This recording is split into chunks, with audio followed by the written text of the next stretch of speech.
Hey, I'm Emma. Welcome to Emma's Betrayal Stories now. Before we start, go grab a snack and get comfortable for a bit. These stories aren't rushed, they're the kind you sit with. Today's story comes with an update and my own personal opinions throughout the story. Let me know in the comments if you agree or see it differently. Let's begin. My sister tried to embarrass me at my graduation, so I invited her ex to steal the show. The tassel on my cap kept sticking to my lip gloss, and every time I tried to fix it, my fingers shook like I'd had too much coffee. Chloe was 2 seats down in the row reserved for family, leaning across my mother with her phone held high, whisper-laughing to my aunt while the dean droned on about resilience and the next chapter. I could tell, just by the angle of her shoulders and the way she kept glancing in my direction, that she wasn't filming because she was proud. She was filming because she wanted footage. The kind you can replay later with a caption that makes you look small. When the student speaker paused for applause, Chloe's voice cut through it. Too loud, too bright. "Layla, don't trip this time," she called, like we were in a sitcom and I was the punchline. A few heads turned. Heat crawled up my neck. I could taste metal at the back of my throat. I stared straight ahead, smiling in that stiff, practiced way you do when you're trying not to cry in public, while my palms dampened the fabric of my gown. I felt the pressure of the moment. Thousands of people, the lights, the cameras, my name somewhere in a stack of paper, and my sister choosing that exact second to remind everyone I'd once fallen on stage during Year 10 assembly. She told that story at every family event for a decade like it was her favorite hobby. The message was always the same. Even when you succeed, you're still clumsy little Layla. Still the one we can laugh at. I heard my mother hiss, "Chloe, stop," but it was the soft kind of stop that doesn't risk conflict. Chloe made a face like she was innocent. Then she leaned forward again, voice syrupy, and I caught the words, "I swear she only got through because I kept her sane," and my chest tightened because I knew exactly what she was doing, laying the groundwork to take credit for my degree before I'd even walked across the stage. It started months earlier, the week I got the email confirming I'd graduated with honors. I'd been staring at the screen in my tiny apartment kitchen, still wearing my work lanyard, realizing it was real, that I'd actually finished, after switching majors, after working nights. After the semester, my dad called me a quitter because I took a reduced course load when my anxiety got so bad I couldn't sleep. I texted my parents the screenshot because a stupid part of me still wants them to clap. My mom replied with a heart and "so proud," and my dad said, "Good. Now get a real job." Chloe responded 10 minutes later, "LOL, congrats. I knew you'd pull it off eventually." Then she called me and immediately started talking about how she wanted to do something funny at my graduation party. I said I didn't want a party. Mostly because I knew what her version of funny was. Chloe is older than me by 3 years, and she has this talent for turning a room toward her without even standing up. She knows how to say something that sounds like a joke, but lands like a bruise. Growing up, she was the loud one, and I was the one who tried to be good enough to make my dad's forehead unclench. If Chloe got in trouble, she'd cry, and my mother would soothe her. If I got in trouble, it was because I should have known better. I became the kid who did everything quietly, quiet accomplishments, quiet disappointments, quiet coping. When I started uni, Chloe didn't. She tells people she could've but didn't want the debt. The truth is she enrolled twice and dropped out twice, and she hates when anything reminds her of that. So my graduation wasn't just my milestone. It was evidence. It was a giant, public scoreboard she didn't get to edit. The first time I noticed she was planning something was at a family dinner in March. Everyone was eating my mom's roast chicken, and Chloe suddenly said, "Remember when Layla failed chemistry and had to retake it?" It wasn't even true. I'd withdrawn before census date because I was overwhelmed and my lecturer told me to take care of my mental health. But Chloe said it with that grin, like she was tossing confetti. My dad laughed. "Yeah, she always made things hard," he said, like I'd chosen panic attacks as a hobby. I felt my fork go heavy in my hand. Later, when I was washing dishes, Chloe bumped my hip with hers and said, "Don't be so sensitive. It's just the truth." You're not one of those my journey people, are you? That night, I drove home and cried in my car in the apartment building's underground parking lot, forehead pressed against the steering wheel, because I realized I didn't want my family at graduation. I wanted the idea of my family at graduation. The one where they clap and don't make it about themselves. Aaron, my boyfriend at the time, had broken up with me a year earlier. It wasn't dramatic, just sad. We were young, exhausted, and I was living in survival mode. He used to say he felt like he was dating my family's expectations because I kept letting them into every decision. After we split, I went to therapy. I started saying no in small ways. I stopped telling my parents everything. Not out of spite. Out of self-preservation. Chloe hated that. She couldn't mock what she didn't have access to. So, when she started hinting she had a graduation moment planned, I didn't confront her directly. I did something I've learned to do when dealing with people like Chloe. I planned around her. A week before graduation, she sent a text. I'm giving a speech at your dinner. Don't argue. It'll be cute. Iraplia, nos pacas. She replied, too late. That was when I had the thought that ended up changing everything. If Chloe wanted a stage, I could give her one with the wrong audience. Ethan was her ex. Not a fling. Not we dated for 3 weeks. They lived together for 2 years. Chloe used to post couple photos with captions about the love of my life, and then, when they broke up, she rewrote the story like he'd been nothing. She told everyone he was controlling, which in Chloe language usually means he didn't let me do whatever I wanted. I didn't keep in touch with Ethan, but I followed him on social media because he posted boring stuff about hiking and coffee and his dog, and it felt like looking at a calm planet from far away. One night, after Chloe's too late text, I sat on my couch and stared at my phone until my thumb moved. I messaged Ethan. Hey, this is Layla. Weird message, sorry.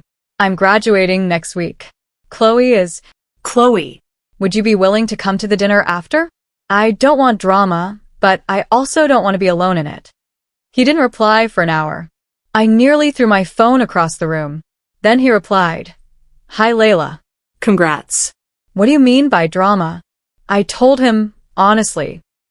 I said Chloe had been making little digs, and I suspected she planned to embarrass me publicly. I said I wasn't trying to use him as a weapon. I just wanted one person in the room who didn't fall for her performance, because my family always did. Ethan replied, I'm not looking to start something, but I'll come, if it helps, and I'll keep it respectful. I stared at the message, the way you stare when you're trying to decide if you're doing something brave or something messy. Maybe both. Graduation day arrived, and Chloe showed up at the ceremony in a white dress that could have been mistaken for bridal if you squinted. She made a big show of hugging my mom, then turned and said loudly, Where's my hug, graduate girl? Like we were close. When I hugged her, she squeezed too hard and whispered, Smile today. I'm posting everything. Now, back in the ceremony hall, my name was getting closer in the list. Chloe kept making comments like she was narrating a reality show. Don't cry. Don't fall. Wave at me. Every time my shoulders tensed. When I stood to line up, my gown brushed against my knees, and the fabric swished like a warning. Chloe stood too, phone aimed at me. She mouthed, Say hi, and I gave her a small nod, because I refused to give her the satisfaction of looking rattled. I walked across the stage. I didn't trip. I took my diploma folder, shook the dean's hand, and for one bright second, under the lights, I felt proud in a way that was physical, like warmth filling my ribs. I saw Ethan in the back row, just as I'd asked, wearing a simple button-up, hands clasped in front of him, watching quietly. He didn't wave. He didn't make a scene. He just met my eyes and nodded once, like, I'm here. I exhaled a breath I didn't know I'd been holding. After the ceremony, my family insisted on photos. Chloe kept stepping in front of me, angling her face toward the camera as if she were the one graduating. In one photo, she actually draped her arm around my shoulders and said, This is my proudest moment too, and I felt my jaw clench so hard it hurt. Then came the dinner. My mom had booked a private room at a mid-range restaurant because she likes the appearance of celebration more than the comfort of it. The room smelled like garlic and lemon and the kind of perfume Chloe wears that fills space aggressively. There were balloons. There was a cake that said, "Congrats, Layla," in uneven piping. My dad was already 2 beers in, which meant his laugh was louder and his empathy was lower. Within 10 minutes, Chloe started. "So," she said, tapping her glass with a spoon. I know Layla said no speeches. My stomach dropped. "But I'm her sister," Chloe continued, smiling sweetly. "So, obviously, I'm doing one." My dad laughed. My mum did that nervous smile again. My aunt leaned in like she was about to watch entertainment. Chloe stood up, holding her phone in one hand like she wanted to film herself while she performed. "Layla has always been determined," she said, even when she wasn't exactly academically gifted. The room laughed in that uncomfortable way people laugh when someone else starts the cruelty and they don't want to be the first to object. I felt my face go hot. I could hear my heartbeat in my ears. Chloe continued. "And honestly, if it wasn't for me keeping her grounded, talking her off ledges, proofreading her stuff, reminding her to show up." "That's not true," I said, and my voice came out sharper than I meant it to, but it cut through the room like a crack. Chloe paused, eyes flicking toward me with that look that says, "Don't ruin my moment." "Oh," she said, laughing. "There she goes. Sensitive." My dad chuckled. "Let her speak," he said to me, as if I were the rude one. I looked at my mum. She avoided my eyes. Chloe leaned forward, voice dropping like she was sharing a secret. "Remember when she almost dropped out? Remember when she couldn't even handle a part-time job without crying?" A couple people laughed again. My hands shook. The fork on my plate rattled lightly against the ceramic. And then the door to the private room opened. Ethan walked in. It wasn't dramatic like in movies. No music shift. No slow motion. Just the quiet click of the door and a subtle turn of heads. Chloe stopped mid-sentence, like someone had pulled her power cord. Her face went blank for a second, then flushed deep pink. "What is he doing here?" she snapped, not even trying to keep it polite. Ethan smiled politely at the table. "Hi, everyone," he said. Sorry, I'm Metan. Layla invited me. The room went silent in a way that felt electric. My dad's eyebrows shot up. My mum's mouth fell open. Chloe's voice rose. "Layla," she hissed. "Are you kidding me?" Ethan didn't look at Chloe. He looked at me and said calmly, "Congratulations. Seriously, you did something huge." My throat tightened. I nodded, swallowing. Chloe turned to the table, trying to regain control. "This is inappropriate," she said. "He's not family." Ethan finally glanced at her, expression neutral. "You're right," he said. "I'm not." He turned back to the table. "I won't stay long," he said. "I just wanted to drop something off." He pulled an envelope from his jacket pocket and handed it to me. Chloe's eyes widened. "What is that?" she demanded, voice sharp with panic. I opened the envelope with shaking fingers. Inside was a card. Simple. No glitter. Just handwriting that looked careful. And tucked behind it, something folded. I read the card first. It said, "You earned this. Don't let anyone rewrite it." Behind it was a printout. A screenshot. Chloe's screenshot. A message she'd sent Ethan months earlier that I'd never seen, where she said, "My sister thinks she's so special with her degree. I'm going to humble her at her graduation dinner." My stomach dropped, but this time it wasn't fear. It was clarity. Cold, clean clarity. Chloe lunged forward. "Give me that," she snapped. Ethan stepped back slightly, calm. "I'm not here to fight," he said. "But I'm also not going to watch her do what she did to you. She said she planned it. So I kept it." My dad stared at the printout, then at Chloe. "Chloe," he said slowly. "Did you write this?" Chloe's mouth opened, then shut. "He's lying," she said quickly. "He's obsessed. He's trying to." Ethan held up his phone. "I can show the thread," he said quietly. "Time stamps and all." The air in the room felt thick. My mum's face went pale. Chloe turned toward me, eyes blazing. You invited him to ruin me, she spat. I looked at her, and my voice came out low and steady. You were already ruining me, I said. I just stopped letting you do it unchallenged. That's where I'm going to pause the story midway, because what happened next is the part where my family finally had to pick. Keep protecting Chloe's cruelty or face what they've enabled. Chloe is the kind of bully who hides behind family like it's diplomatic immunity. She doesn't just tease. She curates humiliation. She chose my graduation, the one day that was supposed to be mine, to remind everyone of my lowest moments and then tried to slap her name on my success like she earned a commission. That's not sibling banter. That's sabotage with a laugh track. My dad's let her speak moment makes my skin crawl because that's how these dynamics survive. Someone cruel speaks, and everyone else calls the target sensitive for reacting. My mom's silence is quieter, but still damaging. She didn't need to yell at Chloe. She just needed to say, stop. She didn't. Ethan showing up wasn't some cinematic revenge. It was accountability arriving in a calm shirt with decent posture. And the fact Chloe immediately called it inappropriate tells you she knows the rules. She's allowed to embarrass me publicly, but I'm not allowed to defend myself if it makes her look bad. I don't even think Ethan is some saint. He's just someone who knows Chloe's patterns and finally used evidence instead of emotion. The most satisfying part wasn't Chloe's face, honestly. It was the shift in the room when people realized this wasn't a joke. It was planned. It was intentional. It was mean. And when cruelty is exposed as deliberate, it stops being funny. It becomes what it always was, a choice. Update. So after Ethan offered to show the message thread, Chloe did what she always does when she's cornered. She went nuclear, but in a way that made her look like the victim. She started crying instantly. Not soft tears. Loud, shaking sobs that demanded attention.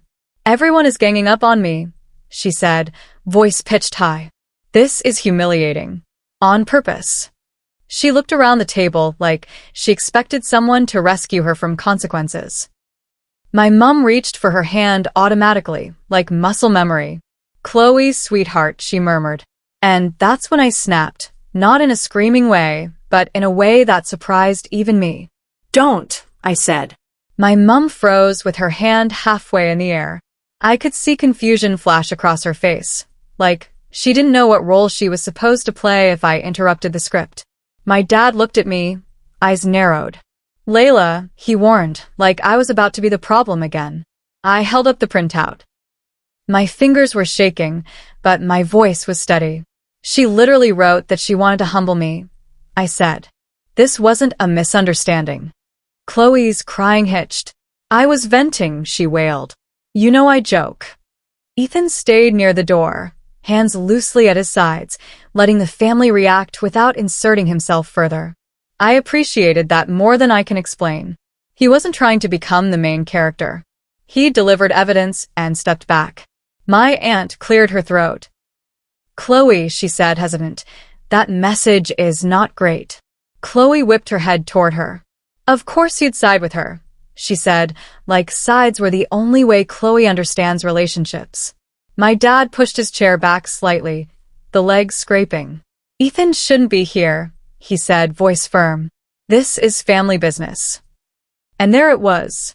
My dad wasn't focused on the cruelty. He was focused on the optics, on the idea that an outsider had witnessed the truth. I looked at him and felt this hollow anger in my chest. So the issue is that someone saw it, I said, not that she did it. My dad's jaw tightened. Watch your tone, he said. I actually laughed once, sharp. It's my graduation dinner, I said. When exactly am I allowed a tone? Chloe, still crying, pointed at Ethan. He's obsessed with me, she said. He kept that because he wants to ruin my life. Ethan finally spoke again, calmly. I kept it because you said you were going to do it, he said. And you did. Chloe's eyes flashed with rage through her tears. Get out, she spat. My mum looked like she wanted the floor to swallow her. My dad stood fully now, looming slightly, and said, Ethan, leave. Ethan nodded. Okay, he said. He looked at me.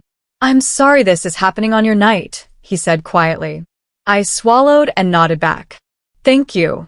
I managed. As he left, Chloe's crying shifted into a harsh, triumphant sniffle, like she'd successfully removed the witness. My dad sat down and exhaled loudly, as if the problem had been solved. Then he looked at me and said, "Why would you invite him?" I stared at my dad. "Because I knew she was going to do this," I said. "And I knew no one here would stop her." My mum flinched. "That's not fair," she whispered. I held her gaze. "Name one time you stopped her," I said. My voice wasn't loud. It didn't need to be. My mum opened her mouth, then closed it. Her eyes filled with tears, but they weren't the same performative tears Chloe used. They looked like the tears of someone realizing their inaction has a cost. Chloe slammed her hand on the table. "This is ridiculous," she said, voice sharp now that the crying tactic had done its job. "You're ruining your own dinner. You always do this. You make everything dramatic." My dad nodded slightly like he agreed. "We were trying to celebrate you," he said to me. "And now look." I felt something in me settle into a calm, quiet anger. "You were watching her tear me down," I said. "That's not celebration." Chloe scoffed. "Oh my God, you're so pathetic," she muttered. "You needed my ex to defend you." I looked at her and said, "No. I needed proof, because you only respect proof." Chloe's face went red. "You're jealous," she said. "You've always been jealous of me." I almost smiled at how predictable it was. "I'm not jealous of you," I said. "I'm tired of you." That landed. You could feel it. The room went silent again, but this time it wasn't electric. It was heavy. My mum whispered, "Layla." I pushed my chair back gently, stood up, and said, "I'm leaving." My dad's face hardened. "Don't be dramatic," he said. I looked at him, really looked, and said, "If you want me to stay, you can ask her to apologize for trying to humiliate me." My dad glanced at Chloe. Chloe stared back, defiant. My dad turned to me and said, "You know how she is." I nodded. "And you know how I am," I said. "I'm done swallowing it." I left. I walked out of the restaurant, my gown folded over my arm like a discarded costume, and I sat in my car with my forehead against the steering wheel, breathing hard. My phone buzzed, texts already coming in. From Chloe, "You're dead to me." From my dad, "You embarrass the family." From my mum, "Please come back. Let's talk." I didn't go back. Instead, I drove to Aaron's place. Yes, my ex Aaron, because we'd stayed friends after the breakup, and he'd been cheering me on through the last year like a steady voice in the background of my life. He opened the door and took one look at me and said, "What happened?" I handed him the printout. He read it, then looked up slowly. "She planned it," he said, voice flat with disbelief. "Yeah," I said, and my throat tightened. "And they still defended her." Aaron didn't tell me to forgive. He didn't tell me to call my mother. He just said, "Do you want tea or something stronger?" I laughed, shaky. "Tea," I said. We sat on his couch while I tried to come down from the adrenaline. My phone kept buzzing. I turned it face down and felt a weird sense of peace in the silence. The next morning, Chloe posted about me. Of course she did. She wrote this long thing about toxic siblings and betrayal, without naming me, but with enough details that anyone who knew us would know. She called me attention-seeking and said I weaponized her ex to ruin her. She implied I'd invited him because I was obsessed with him, which is honestly such a gross, sideways insult it made my skin crawl. People commented support. People always do when the story is told by the loudest person first. I didn't respond publicly. Instead, I sent one text in the family group chat with my parents and Chloe. "I'm taking space. Do not contact me until you're willing to talk about what Chloe did, not what it looked like." Then I muted the chat. That's where the update ends.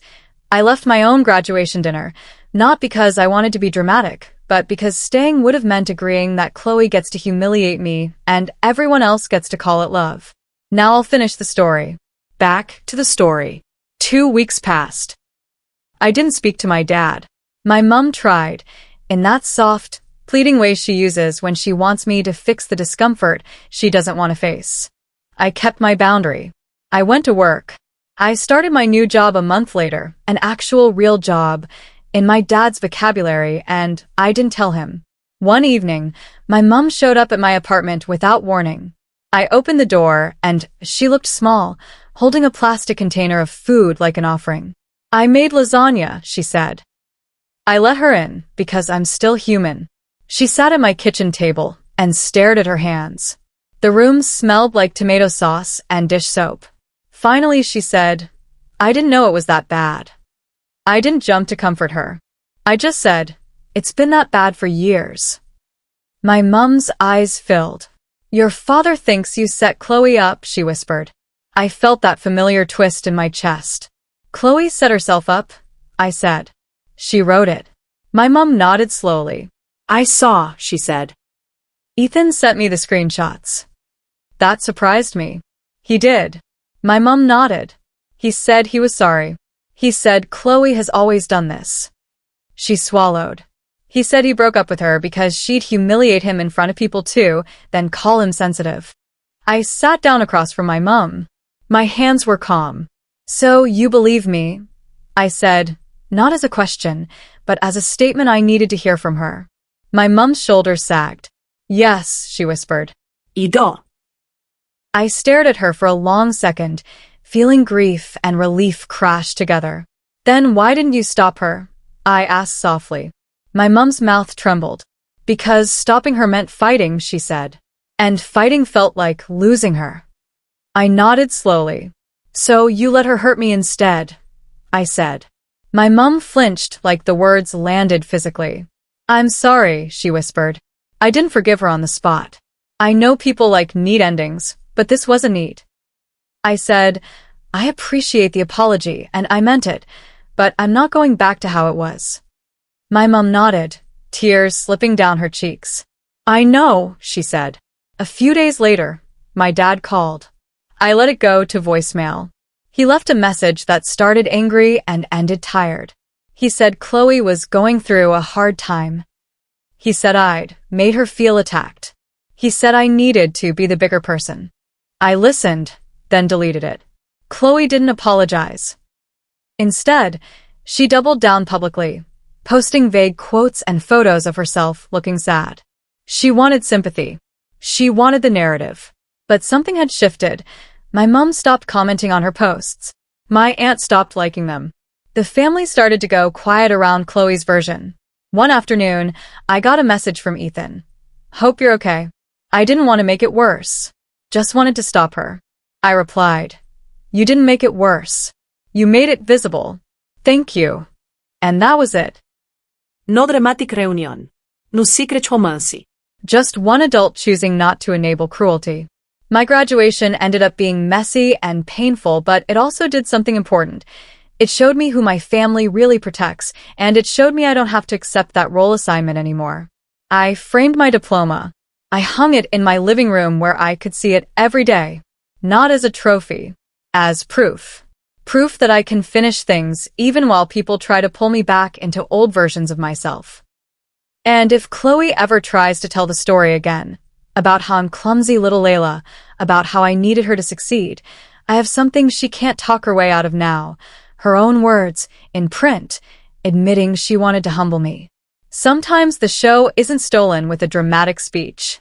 Sometimes it's stolen with one calm receipt that makes the room finally go quiet. Chloe is a professional embarrassment engineer. She doesn't accidentally hurt people.